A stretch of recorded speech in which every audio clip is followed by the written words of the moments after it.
Good day, class. So our topic for today is all about the loss of radicals. Objectives to derive the loss of radicals and simplify radical expressions using the loss of radicals. So again, radical expression is a mathematical expression contains a radical symbol and it generally takes the form of nth root of b, wherein n is the index. This is the radical symbol, and inside the radical symbol is what we call the radicand. So the radical symbol indicates a root. Index is the small positive integer located to the left of the radical symbol, indicates which root is being taken. If no index is written, it is assumed to be 2. Kasi 'di ba kapag square root, hindi na natin nilalagay yung index na 2. The index must be an integer greater than 1. The radicand is the number or expression under the radical symbol. So in laws of radicals, the first law is the product rule for radicals. So for real numbers, a and b and any integer n is greater than 1, we have here the nth root of a times the nth root of b, which is equal to nth root of ab. So if n is an even number, then a and b must be non-negative. So simply, in multiplication of radicals, if they have the same index, then just simply multiply the radicand. So pag pareho ng index yung minumultiply natin, multiply nyo lang yung radicand and then simplify if possible. Example, so first one, we have the square root of 2 times the square root of 8.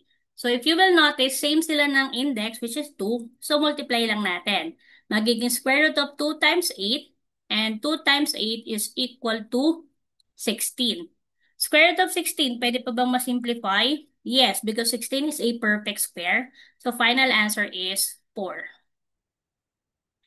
Next, we have the cube root of 9y squared times the cube root of 3y raised to 4. Again, they have the same index, so pwede natin silang multiply right away. So we're going to have 9y squared times 3y raised to 4. So number to number 3 times 9 times 3, that is equal to 27. And then y squared times y raised to 4, simply add the exponents. So 2 plus 4 is 6, so y raised to 6. And then cube root of 27, y raised to 6. Simplify. 27, is 27 a perfect square? A perfect cube? Yes, 'di ba? Kasi 3 cube is equal to 27. Kaya yung cube root ng 27 ay 3. And then again, kapag variable naman, divide lang yung exponent sa radicand. So 6 divided by 3, that is 2. Kaya that is equal to y squared. So we're going to have 3y squared. Next one, we have the fourth root of ab squared times the fourth root of a cube b squared. Same index, pwede natin i-multiply. So we have ab squared times a cube b squared. A times a cube, add lang natin yung exponents. Kapag a may 1 yan, tama? So 1 plus 3 is 4. So that is now a raised to 4. And then b squared times b squared, 2 plus 2 is 4. So b raised to 4. Try to simplify. So, divide lang natin. 4 divided by 4 is 1. So, that is equal to A. May extract natin. Also, 4 divided by 4 is also 1. So, the answer is A, B. Next one, we have the quotient rule for radicals. So, still for real numbers, A and B, with B should not be equal to 0 and any integer n greater than 1. So, we have now the nth root of A over nth root of B is equal to nth root of A over B.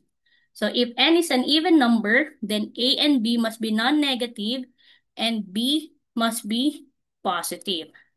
So, same lang sila actually ng multiplication. So, in division of radicals, if they have the same index, then just simply divide the radicand.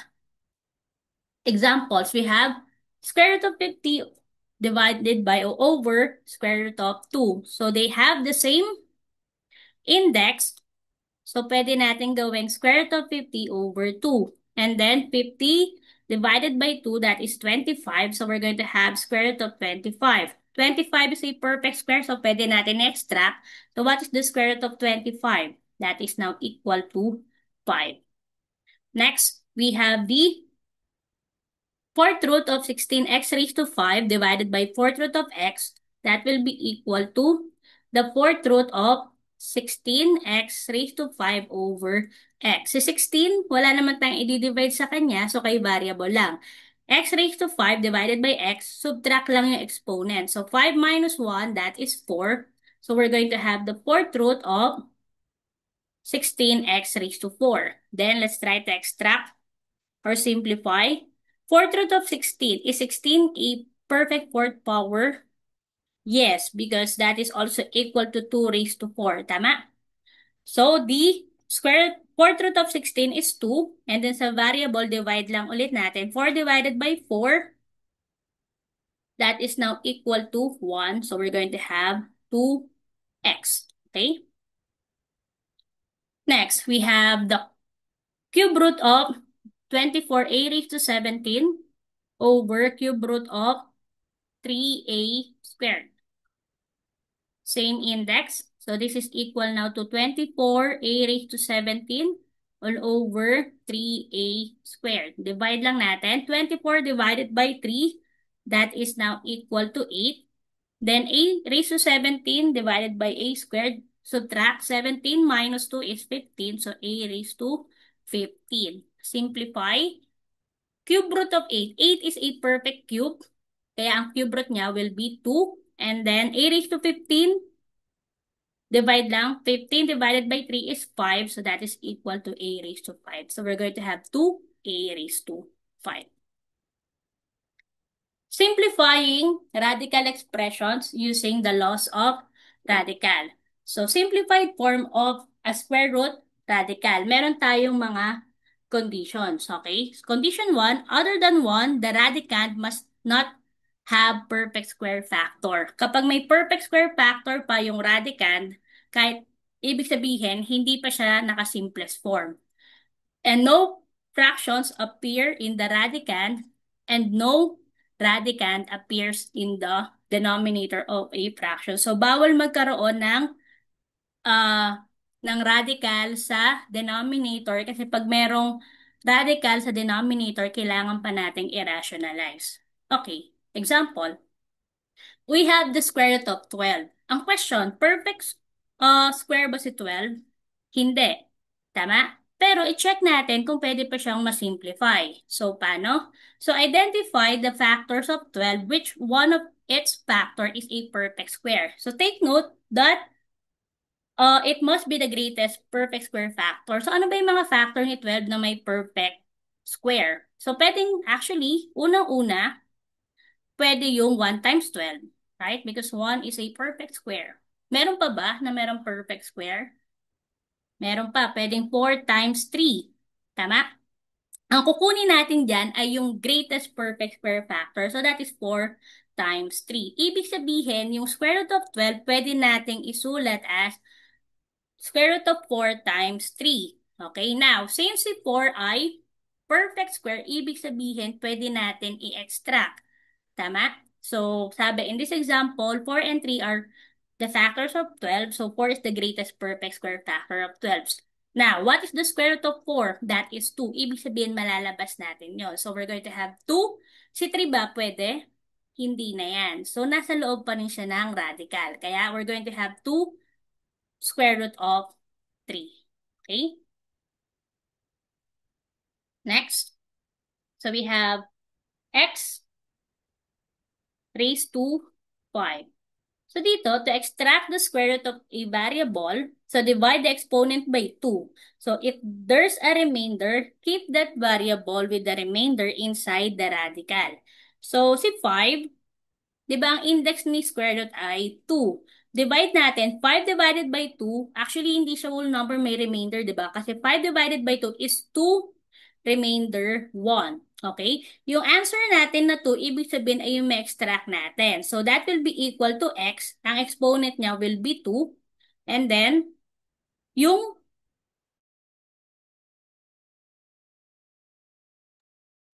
remainder, siya yung matitira dun sa loob ng radical. So, ilan ba yung remainder natin? Isa. Ibig sabihin, meron pang isang x na matitira sa loob ng radical. So, that will be equal now to x squared square root of x. Okay?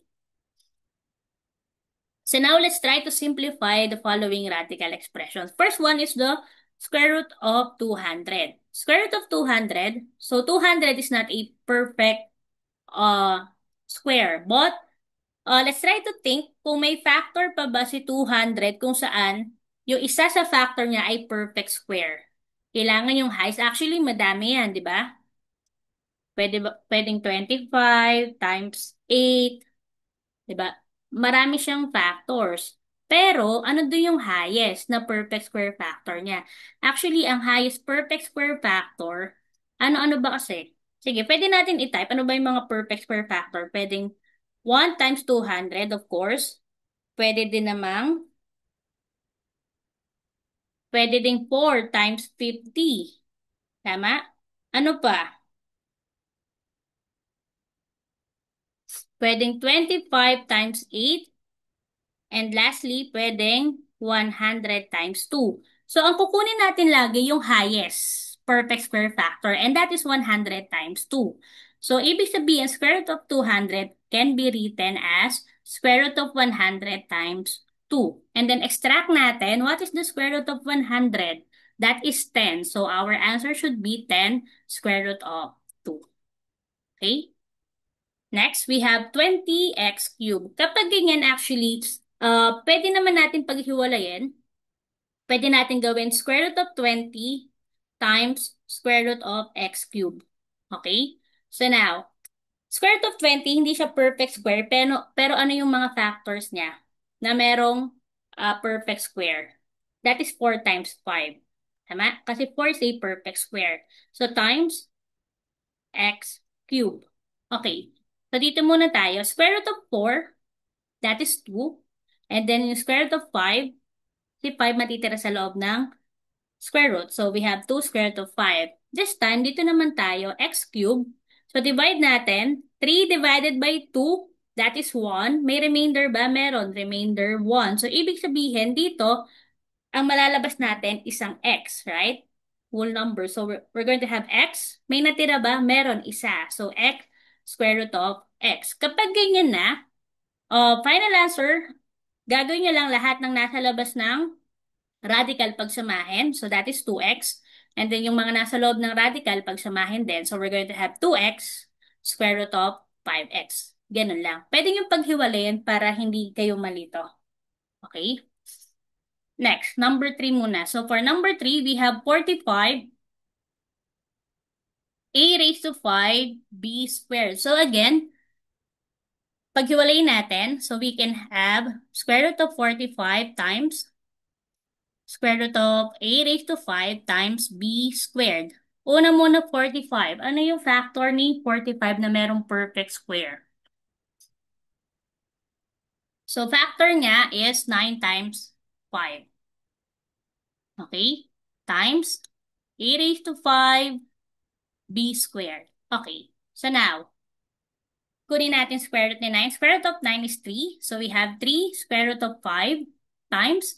Divide natin. 5 divided by 2, that is 2 remainder 1. Ibig sabihin, ang malalabas natin will be a squared. May natira na isa. So square root of a times b squared. 2 divided by 2 is 1. Walang remainder. So ibig sabihin, wala nang matitirang radical para kay b.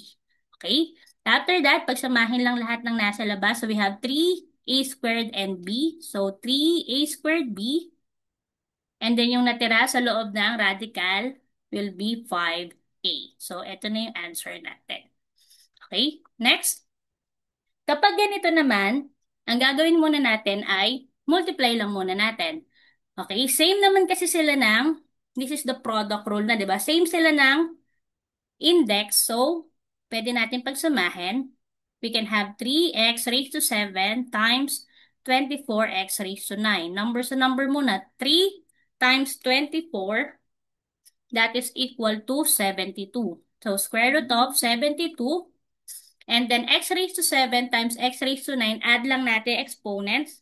So 7 plus 9, that is now a raised to, that should be x So, x raised to 16. Then, paghiwalay natin, so square root of 72 times square root of x raised to 16. 72, ano yung factors niya? Okay, pwedeng 9 times 8. Pero may mas mataas pa ba?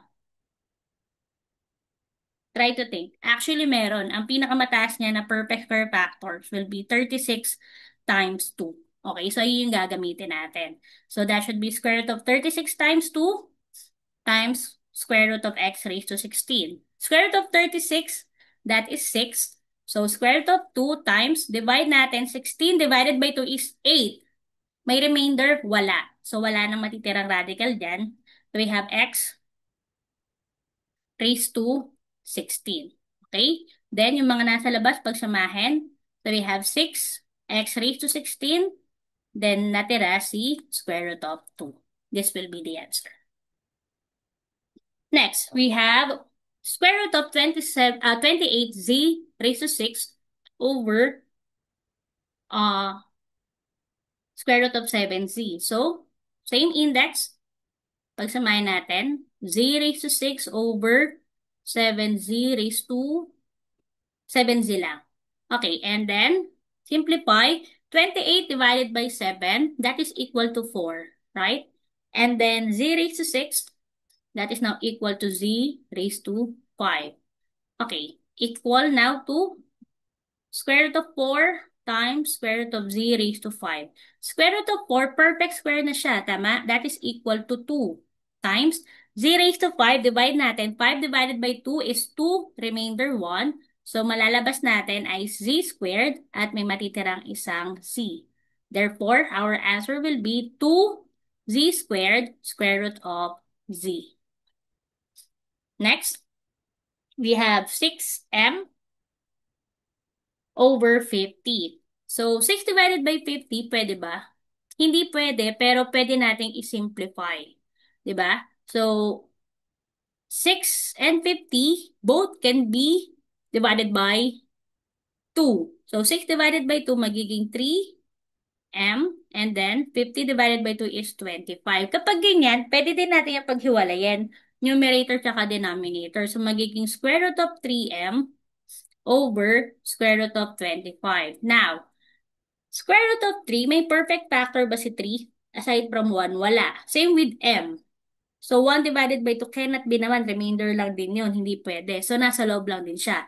But, here sa denominator, square root of 25, meron, di ba? Which is 5. Kaya, ibig sabihin, ang final answer na natin will be 3m over 5. Okay? Next, we have 108 a raised to 8 all over 3ab. So, 108 divided by 3, that is equal to 36. So, dito sa taas, meron tayong 36. Now, we cannot divide a raised to 8 and b squared. Pwede si a raised to 8 divided by a. May a pala, no? So, 8 minus 1, subtract lang naman, that will be a raised to 7. Si b squared, copy mo lang siya sa denominator. Okay? And then, paghiwalayin natin, so we're going to have square root of 36, a raised to 7, all over square root of b squared. Now, 36 is a perfect square, tama? What is the square root of 36? That is 6. And then kay a, divide mo lang. 7 divided by 2, that is 3, remainder 1. Ibig sabihin, ang malalabas natin ay si a cube at may matitirang isang a. All over, b squared, 2 divided by 2 is 1, walang remainder. So that will be over b. Okay? So yeah, that's it. That is the end of our lesson about the laws of radicals. Bye.